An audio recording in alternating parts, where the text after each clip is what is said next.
آپ نے اگر ہمارے چینل کو سبسکرائب نہیں کیا تو اس کو سبسکرائب کر لیں اور ساتھ ہی بیل نوٹیفیکیشن کو اس پر بھی کلک کر دیں، ہر آنے والی نئی ویڈیوز آپ تک پہنچتی رہے گی۔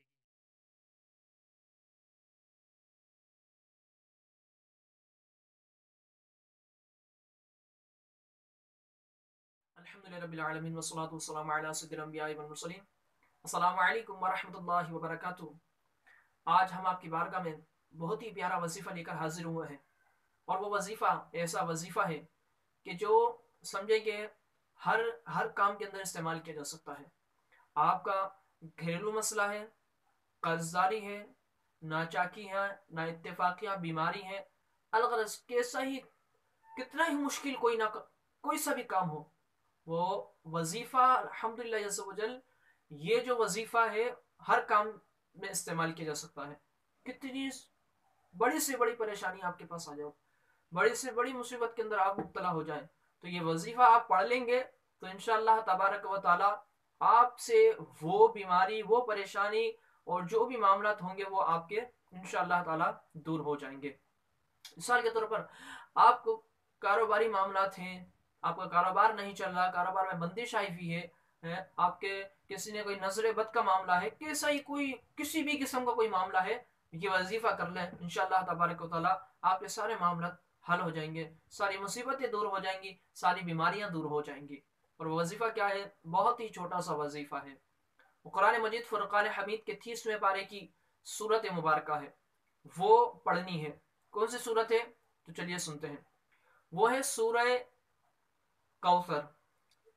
سورہ کوثر بہت چھوٹی سی سورت مبارکہ ہے، اس کو پڑھنا ہے۔ اب طریقہ کار کیا ہے اس کا پڑھنے کا، وہ بھی سن لیں۔ 129 بار صبح پڑھنا ہے اور 129 بار شام پڑھنا ہے۔ یہ 129 بار صبح پڑھیں گے، صبح کسی بھی آپ وقت پڑھ سکتے ہیں، فجر کے بعد پڑھ لیں، آپ 8 بجے پڑھ لیں، 9 بجے پڑھ لیں، جب آپ کا وقت ملے، اس میں کوئی وقت کی قید نہیں ہے۔ اب یہ بھی نہیں ہے اس کے اندر مثال کے طور پر آپ نے ایک دن 8 بجے پڑھی ہے تو دوسرے دن بھی، تیسرے دن بھی، چوتھے دن بھی 8 بجے پڑھنا پڑے گا، اس میں ٹائم کوئی فکس نہیں ہے۔ جب آپ کو وقت ملے، جب آپ کو ٹائم ملے، آپ اس سورت مبارکہ کو 129 بار پڑھ لیں۔ اسی طریقے سے شام میں جب آپ کو وقت ملے اسی وقت آپ اس کو پڑھ سکتے ہیں، اس میں ٹائم ٹیبل کی کوئی قید نہیں ہے۔ ہاں یہ کہ صبح 129 مرتبہ پڑھنا ہے اور شام 129 مرتبہ پڑھنا ہے۔ اور پڑھنا کتنے دن تک ہے یہ بھی سن لیں، کہ جب تک آپ کا وہ کام نہ ہو جائے اس وقت تک آپ اس کو پڑھتے رہیں۔ اب وہ آپ کا کام 10 دن میں ہو جائے، 20 دن میں ہو جائے، 1 ماہ میں ہو جائے، 2 ماہ میں ہو جائے، جب آپ کا کام ہو جائے آپ کو اس وقت تک اس کو پڑھتے رہنا ہے۔ انشاءاللہ تبارک و تعالی وہ جو بھی آپ کا کام رکا ہوا ہوگا، جو بھی آپ کے معاملات کے اندر، کاروبار کے اندر جو بھی رکاوٹیں ہوں گی، وہ انشاءاللہ تبارک و تعالی یہ دور ہو جائیں گی۔ یہ صرف باتیں نہیں ہیں، دیکھیے کہ قرآن صورتیں ہیں، اس میں برکتیں ہوتی ہیں اور تاثیر ہوتی ہے، صرف ہمارا یقین کامل نہیں ہوتا۔ تو بات یاد رکھیے گا، یقین کامل کے ساتھ اس کو آپ پڑھیے گا، آپ کا جو بھی کام ہوگا وہ حل ہو جائے گا۔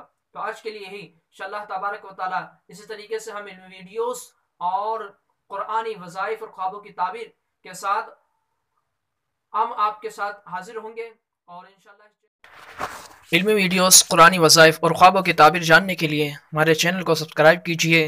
Thanks for watching. السلام علیکم ورحمۃ اللہ۔